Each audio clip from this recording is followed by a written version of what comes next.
Today, we'll be taking a look at the lid strike on this Whirlpool top-load washing machine.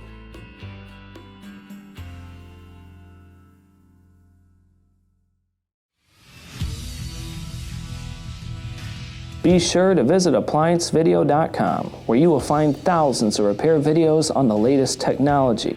And for a limited time, you can save big on an annual membership and take advantage of all of our premium benefits. ApplianceVideo.com. Do it right the first time. Stop. Before beginning any repair, always be sure to disconnect the power to the appliance. It is also recommended to test the outlet for the proper voltage. Remember to also turn off the water. There are no tools needed to complete this repair. To start, we'll go ahead and open the lid, and now we have clear access to our lid strike. Now, the main reason why you'd be replacing your lid strike is if the unit will not lock. A lot of times what I find is that this is actually broken off, or one of the teeth on here are actually snapped off, in which case it will not toggle your lid switch correctly and cause it to just pop 3 times and not finish the cycle.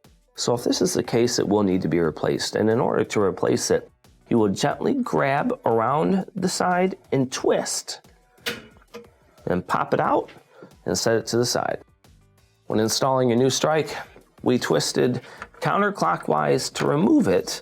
When you put it in, you will move it so that when you turn it clockwise, the teeth will be pointing in and will fit directly inside your lid switch. So put it in, twist it clockwise, it should clip in place, and this will complete your repair. Thank you for watching another quality video from ApplianceVideo.com. If you found this video helpful, make sure you click the like and subscribe to our channel.